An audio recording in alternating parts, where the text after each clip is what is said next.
Assalamualaikum warahmatullahi wabarakatuh. Salam sejahtera bagi kita semua. Sahabat-sahabat yang dirahmati Allah, selamat datang kembali di channel Kisah Senja, tempat kita menyimak cerita-cerita penuh hikmah, keajaiban, dan kejadian luar biasa yang penuh misteri. Jangan lupa like, subscribe, dan tinggalkan komentar sholawat untuk Nabi Muhammad, dan dari mana kota kalian berasal ya. Kali ini, kita akan membahas sebuah kisah yang membuat geger tanah air. Sebuah peristiwa di luar nalar yang terjadi di tengah penangkapan seorang tersangka korupsi kelas kakap. Seorang pria yang dulunya memiliki kekuasaan, kekayaan, dan pengaruh besar, kini mengalami kejadian di luar akal manusia, berubah menjadi seekor celeng. Kisah ini bukan sekadar isapan jempol belaka. Peristiwa aneh ini menjadi perbincangan luas, bahkan membuat banyak orang berpikir ulang tentang keadilan Tuhan yang terkadang datang dengan cara yang tidak terduga. Apakah ini azab, hukuman atas keserakahan, atau ada hal lain yang lebih besar di balik semua ini? Mari kita simak kisahnya hingga tuntas. Rafa, seorang pria berusia 45 tahun, lahir dari keluarga sederhana di sebuah kota kecil di Jawa Timur. Ayahnya seorang pegawai negeri sipil dengan gaji pas-pasan, sementara ibunya hanyalah ibu rumah tangga yang berusaha mengelola keuangan keluarga dengan hemat. Sejak kecil, Rafa sudah menunjukkan kecerdasan luar biasa. Ia selalu menjadi juara kelas, pandai berbicara, dan memiliki ambisi besar untuk mengubah nasibnya. Ketika remaja, Rafa mulai menyadari betapa sulitnya hidup dalam keterbatasan. Ia melihat teman-temannya yang berasal dari keluarga kaya bisa memiliki segalanya tanpa harus bersusah payah. Keinginan untuk menjadi sukses dan kaya raya pun semakin tumbuh dalam dirinya. Setelah lulus SMA, Rafa diterima di salah satu universitas ternama di Jakarta dengan jurusan teknik perminyakan. Ia memilih jurusan ini bukan karena minatnya terhadap bidang energi, tetapi karena ia tahu bahwa industri ini bisa mendatangkan kekayaan luar biasa. Di kampus, Rafa bukan hanya dikenal sebagai mahasiswa yang cerdas, tetapi juga sebagai seseorang yang pandai bergaul. Ia dekat dengan dosen, aktif dalam organisasi mahasiswa, dan mulai membangun jaringan dengan para senior yang sudah bekerja di perusahaan-perusahaan besar. Rafa sadar bahwa di dunia ini, bukan hanya kecerdasan yang menentukan kesuksesan, tetapi juga koneksi dan kemampuan memainkan situasi. Setelah menyelesaikan kuliahnya dengan predikat cum laude, Rafa langsung mendapatkan pekerjaan di sebuah perusahaan minyak swasta. Karirnya melesat dengan cepat karena ia tidak hanya memiliki keahlian teknis, tetapi juga kepandaian dalam membangun hubungan dengan atasan dan para pengambil keputusan. Seiring waktu, Rafa semakin dikenal sebagai sosok yang ambisius dan tak segan menggunakan segala cara untuk mencapai tujuannya.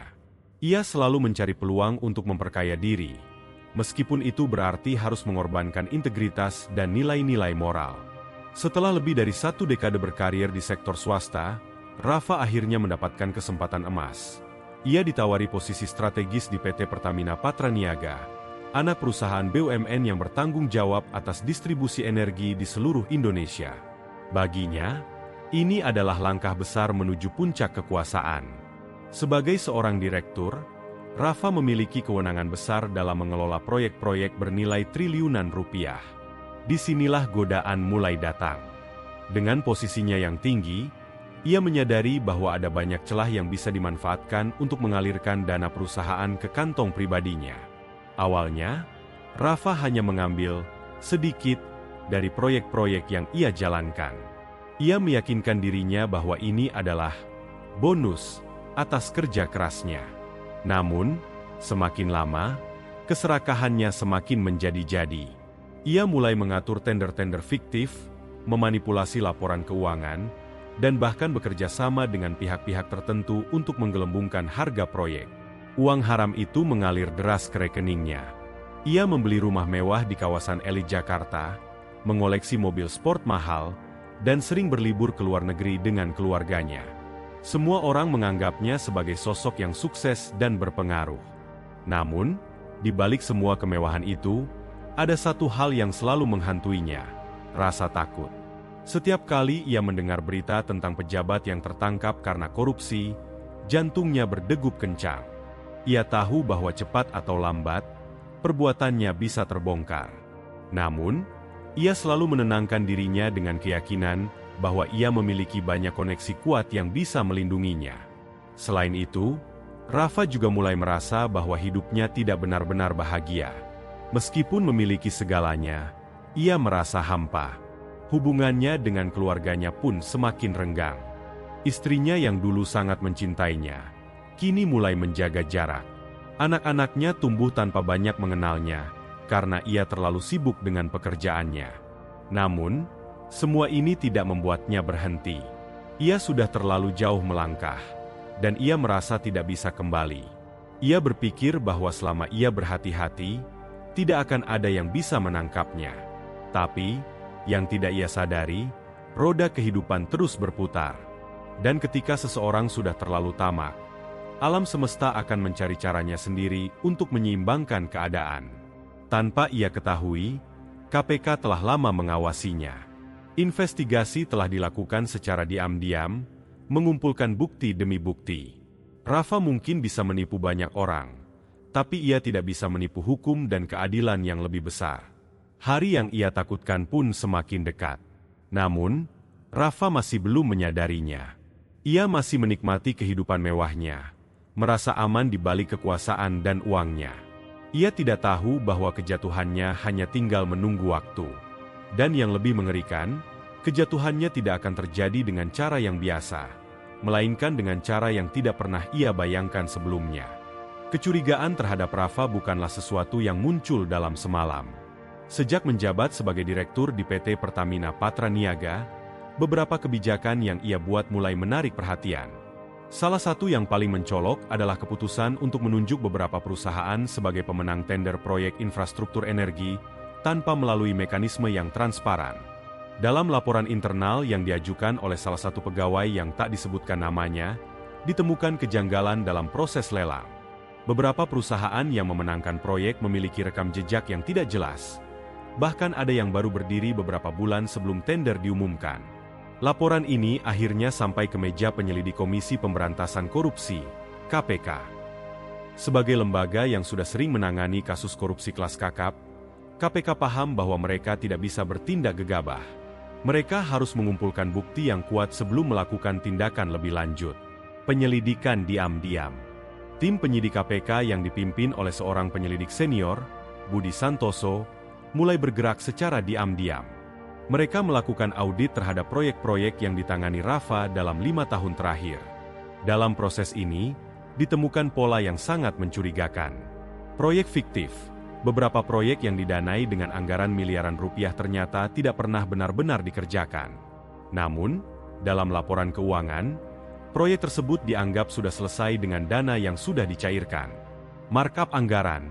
Banyak proyek yang nilainya digelembungkan berkali-kali lipat. Misalnya, pembangunan depo bahan bakar yang seharusnya hanya memakan biaya 50 miliar rupiah justru dilaporkan menghabiskan 200 miliar rupiah.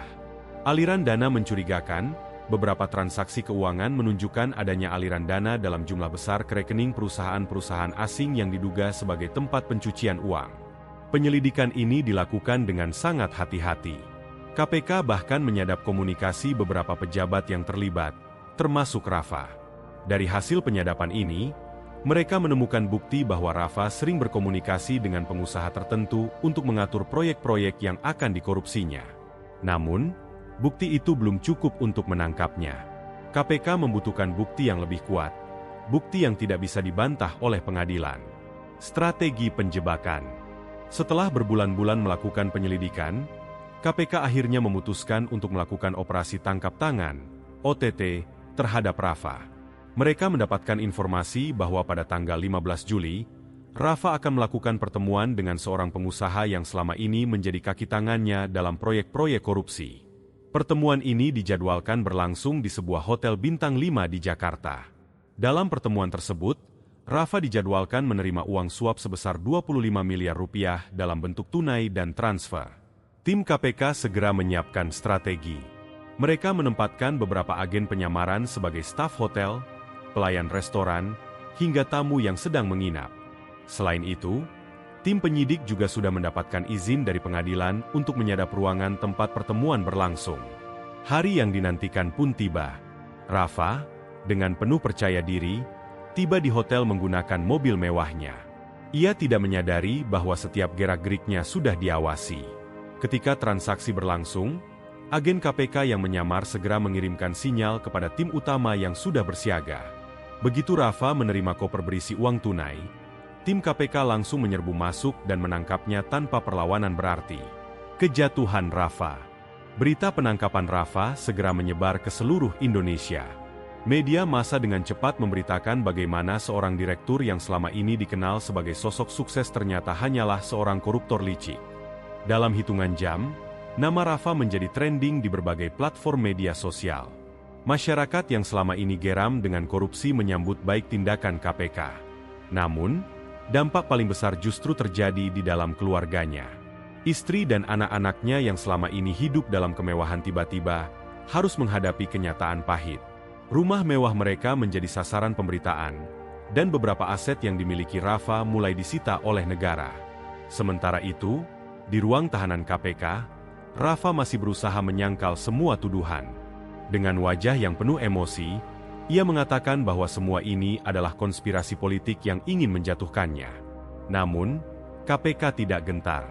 Mereka sudah mengumpulkan bukti-bukti yang tak terbantahkan, termasuk rekaman percakapan, dokumen keuangan, dan kesaksian dari para pengusaha yang selama ini menjadi kaki tangan Rafa.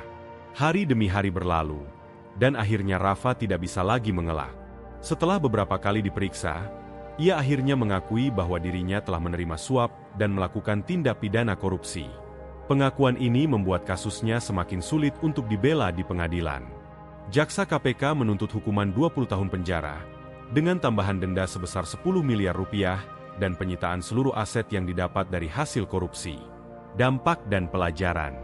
Kasus Rafa menjadi peringatan keras bagi banyak pejabat dan pengusaha lainnya. Pemerintah memperketat pengawasan terhadap proyek-proyek negara, dan KPK semakin gencar dalam memburu pelaku korupsi. Bagi masyarakat, kasus ini menjadi bukti bahwa keadilan masih ada. Meskipun butuh waktu, akhirnya kejahatan akan terungkap. Di dalam sel tahanan, Rafa hanya bisa menyesali hidupnya. Ia yang dulu begitu berambisi untuk kaya dan berkuasa, kini hanya bisa duduk diam di balik jeruji besi. Semua yang ia kumpulkan dengan cara curang kini tak lagi berarti. Yang tersisa hanyalah penyesalan, dan sebuah nama yang selamanya akan dikenang sebagai salah satu koruptor terbesar dalam sejarah Indonesia.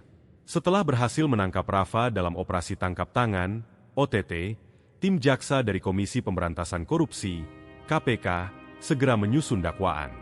Mereka sadar bahwa meskipun Rafa telah tertangkap dengan barang bukti yang jelas, perlawanan hukum dari pihaknya pasti akan berat. Pengacara yang membela Rafa bukanlah orang sembarangan. Tim kuasa hukumnya terdiri dari pengacara ternama yang dikenal sering menangani kasus-kasus besar dan memenangkan klien mereka, termasuk beberapa politisi dan pengusaha yang pernah terseret kasus serupa. Jaksa KPK, yang dipimpin oleh Teguh Prasetyo, seorang jaksa senior dengan pengalaman panjang dalam memberantas korupsi, memastikan bahwa semua bukti yang mereka miliki sudah siap untuk dihadirkan di pengadilan.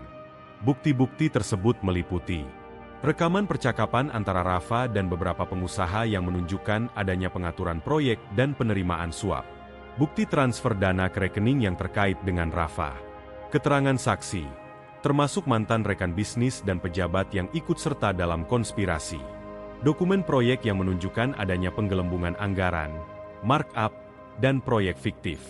Koper berisi uang tunai 25 miliar rupiah yang ditemukan saat operasi penangkapan.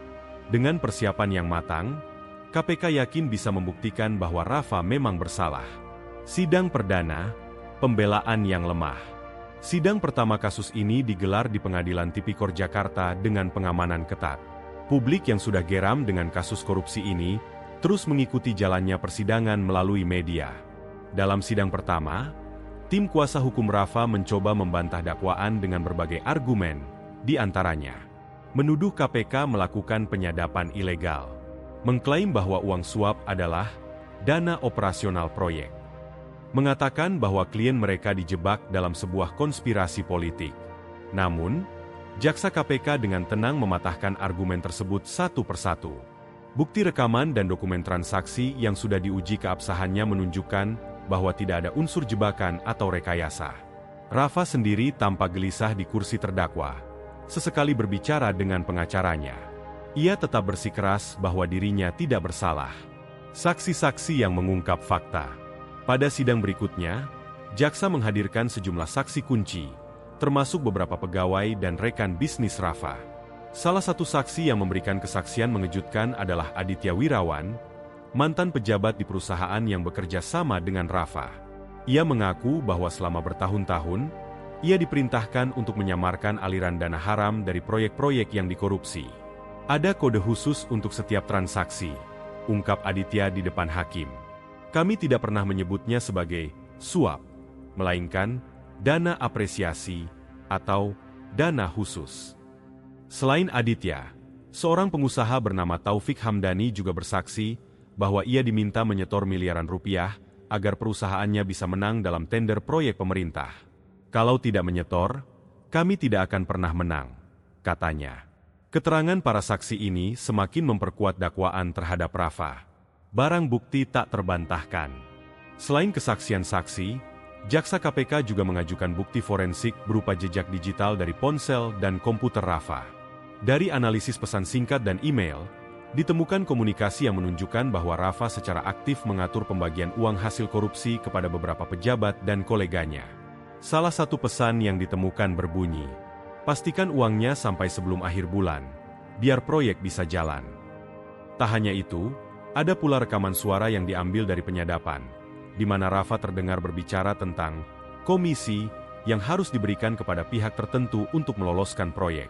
Dengan bukti-bukti yang semakin kuat, semakin sulit bagi tim kuasa hukum Rafa untuk membantah dakwaan. Rafa mulai terpojok. Seiring berjalannya persidangan, tekanan terhadap Rafa semakin besar.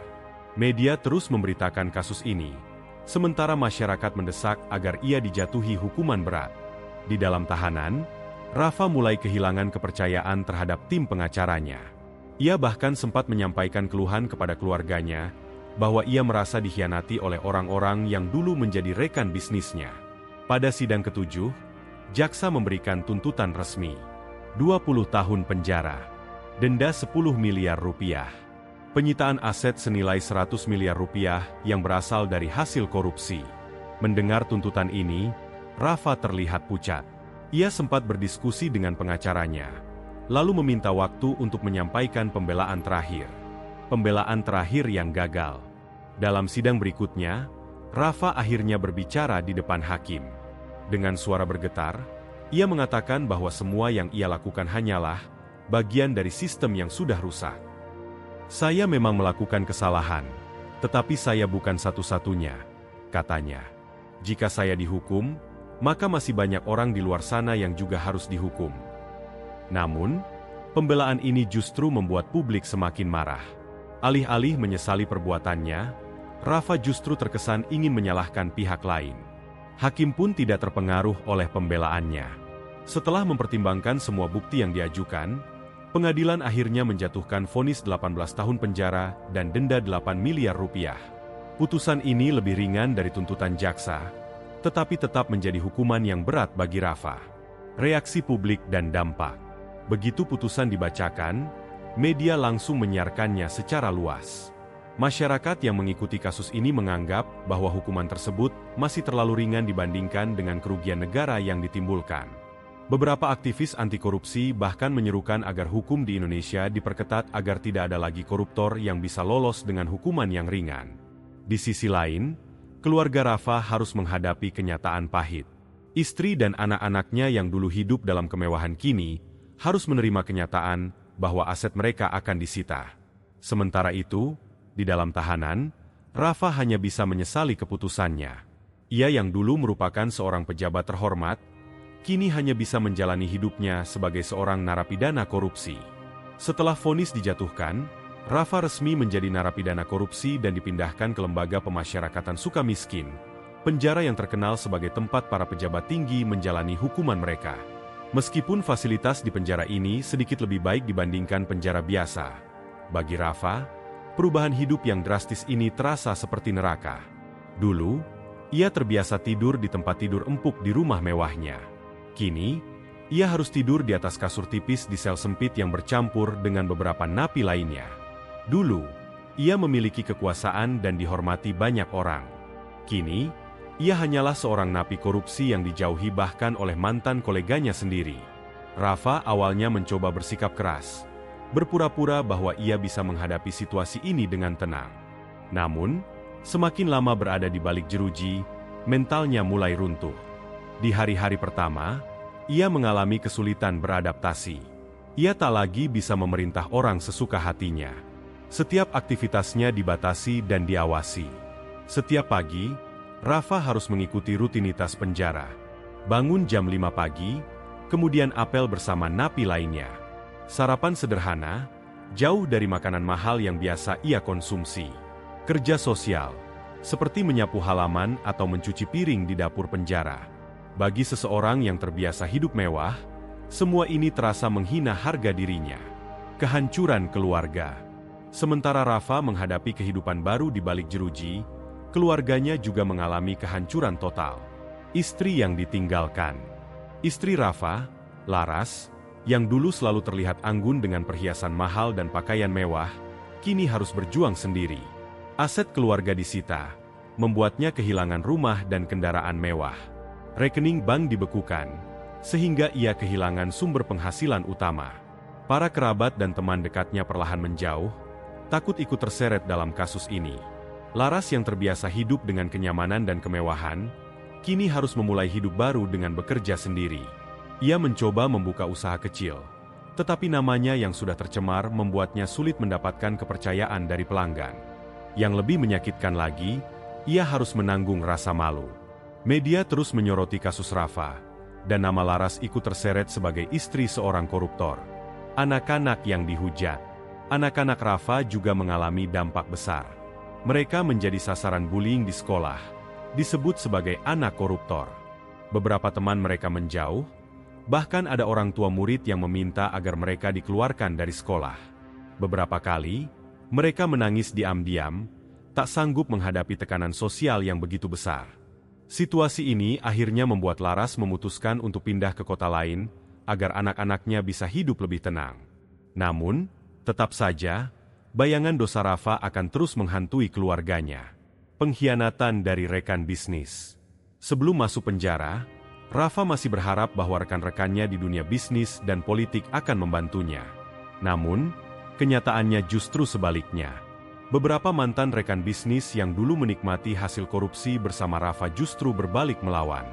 Mereka mengaku tidak tahu menahu soal skema korupsi dan melemparkan semua kesalahan kepada Rafa.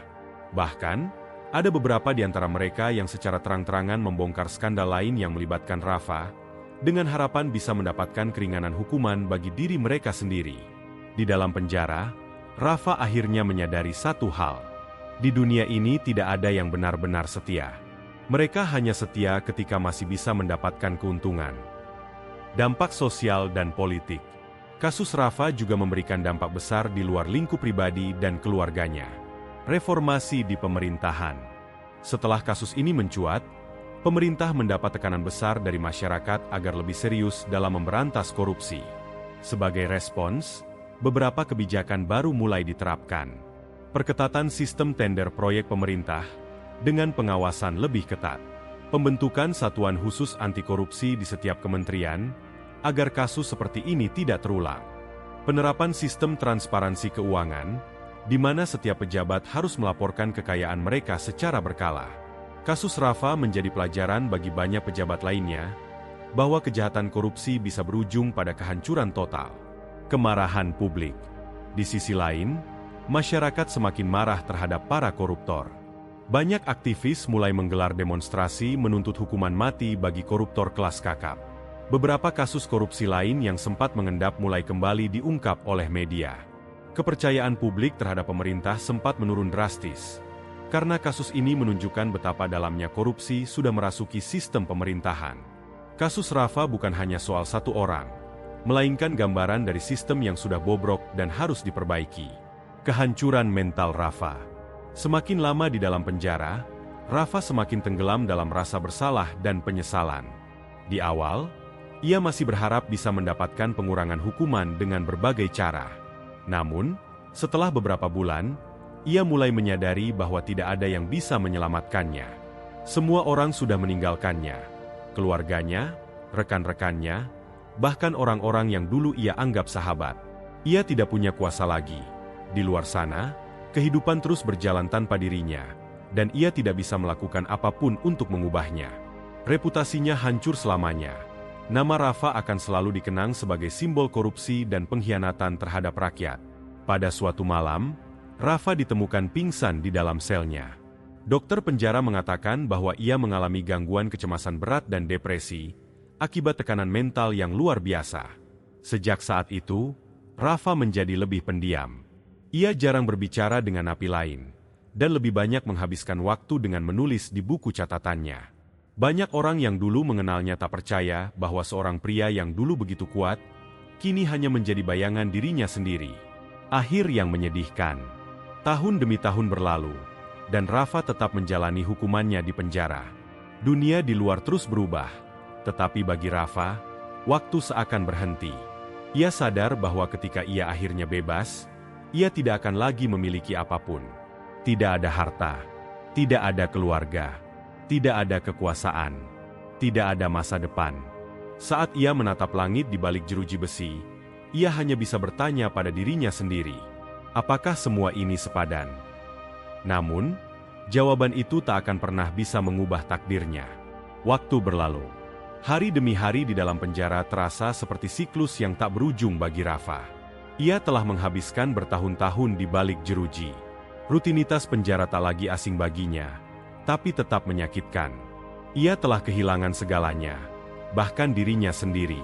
Pada awalnya, Rafa masih sering mendapatkan kunjungan dari pengacara dan beberapa kolega. Namun, setelah tahun pertama berlalu, kunjungan semakin jarang. Keluarga pun berhenti datang. Laras, istrinya, yang dulu masih mencoba bertahan, akhirnya menyerah. Setelah bertahun-tahun menanggung malu dan tekanan sosial, ia memutuskan untuk menggugat cerai. "Aku sudah cukup menderita. Aku ingin memulai hidup baru," katanya dalam surat terakhirnya untuk Rafa. Anak-anaknya juga tak pernah lagi datang. Mereka tumbuh besar dengan stigma sebagai anak koruptor. Tak ada yang mau berhubungan dengan mereka. Bahkan, beberapa orang tua teman-teman mereka melarang anak-anaknya untuk bergaul dengan mereka. Anak pertama Rafa, Reza, yang dulu selalu membanggakan ayahnya, kini tak lagi mau mengakuinya. Anak keduanya, Nadia, bahkan mengganti nama belakangnya agar tak lagi dikaitkan dengan sang ayah. Rafa membaca surat dari mereka berulang kali. Hatinya hancur. Dulu, ia berpikir bahwa kekayaan dan kekuasaan bisa membuat keluarganya hidup bahagia. Kini, ia sadar bahwa justru dirinya sendirilah yang menghancurkan segalanya. Kesehatan yang memburuk. Di dalam penjara, kondisi fisik Rafa perlahan-lahan mulai menurun. Stres yang terus-menerus membuatnya mengalami tekanan darah tinggi. Ia sering mengalami serangan panik di malam hari, terbangun dengan keringat dingin dan napas tersengal. Nafsu makannya berkurang drastis, membuat tubuhnya semakin kurus dan lemah. Setiap kali melihat pantulan dirinya di cermin kecil di dalam sel, Rafa hampir tak mengenali wajahnya sendiri. Rambutnya yang dulu rapi kini mulai memutih dan kusut. Kantung matanya semakin dalam, menunjukkan kelelahan yang tak bisa ia sembunyikan. Senyum kemenangan yang dulu sering ia tunjukkan di depan media telah lama hilang. Dokter penjara memperingatkannya bahwa kondisinya semakin buruk, tapi Rafa sudah tak peduli lagi. Ia bahkan menolak beberapa pengobatan, seolah membiarkan dirinya semakin tenggelam dalam penderitaan. Persahabatan yang berkhianat. Di dalam penjara, Rafa akhirnya memahami bahwa tidak ada yang benar-benar setia. Rekan-rekannya di politik yang dulu berdiri bersamanya, kini sibuk membangun kembali karir mereka tanpa pernah menengoknya. Koleganya di dunia bisnis yang dulu makan bersama di meja yang sama, kini bahkan tak mengangkat telepon pengacaranya. Orang-orang yang dulu memujanya kini berbalik mencaci makinya. Ia mencoba menulis surat kepada beberapa orang yang dulu dekat dengannya. Namun, hampir semuanya tak pernah dibalas. Rafa akhirnya menyadari sesuatu. Ketika kau punya uang dan kuasa, semua orang ada di sekelilingmu. Tapi saat kau jatuh, kau akan sendirian. Penyesalan terus menghantui pikirannya. Ia bertanya-tanya, bagaimana jika dulu ia memilih jalan yang berbeda? Tapi kini semuanya sudah terlambat. kehancuran nama dan warisan. Dulu, Rafa adalah sosok yang disegani. Kini, ia menjadi simbol kegagalan dan kehancuran moral. Namanya dicoret dari semua penghargaan dan gelar kehormatan yang pernah ia dapatkan. Sekolah tempat ia dulu bersekolah bahkan menolak menyebut namanya sebagai alumni mereka. Setiap kali namanya disebut di media, itu hanya untuk mengingatkan publik akan korupsi dan pengkhianatan yang ia lakukan. Bahkan ketika ia bebas nanti, ia tahu bahwa dunia tak akan menerimanya lagi. Harapan yang pudar. Suatu hari, seorang napi senior di penjara menghampirinya. "Rafa, kau tak bisa terus seperti ini. Hidupmu belum berakhir." Namun, Rafa hanya tertawa kecil. "Hidupku sudah berakhir sejak aku dijebloskan ke sini," katanya dengan suara parau. Tak ada lagi yang bisa ia harapkan. Ia tak punya keluarga yang menunggunya. Ia tak punya teman yang peduli padanya. Ia tak punya tempat untuk kembali. Setiap hari ia hanya menatap tembok dingin penjara, berharap waktu bergerak lebih cepat agar penderitaannya segera berakhir. Hari terakhir. Pada suatu pagi, petugas penjara menemukan Rafa tergeletak tak sadarkan diri di lantai selnya. Nafasnya tersengal, tubuhnya lemah. Ia dilarikan ke rumah sakit, tapi kondisinya sudah sangat buruk. Dokter mengatakan bahwa ia mengalami serangan jantung akibat stres berkepanjangan. Ia sadar bahwa ini adalah akhir hidupnya. Dengan sisa tenaga, ia berbisik, "Aku ingin minta maaf, tapi aku tahu, maafku tak akan mengubah apapun." Beberapa jam kemudian, Rafa menghembuskan napas terakhirnya. Tidak ada keluarga yang datang untuk menangisinya. Tidak ada kerabat yang mengurus pemakamannya. Tidak ada berita besar di media tentang kepergiannya. Hanya sebuah laporan singkat di koran kecil. Mantan pejabat korupsi, Rafa, meninggal di penjara. Itulah akhir dari seorang pria yang dulu berkuasa, tapi akhirnya kehilangan segalanya. Kekuasaan, uang, dan kehormatan hanyalah ilusi. Yang tersisa hanyalah penyesalan. Kisah ini menjadi pelajaran bagi kita semua, bahwa tak ada kejahatan yang luput dari balasan, bahwa keserakahan, ketamakan, dan kezaliman pada akhirnya akan berbuah kehancuran. Apakah ini azab, kutukan, atau keadilan Tuhan yang datang dengan cara yang tak terduga? Hanya Allah yang tahu.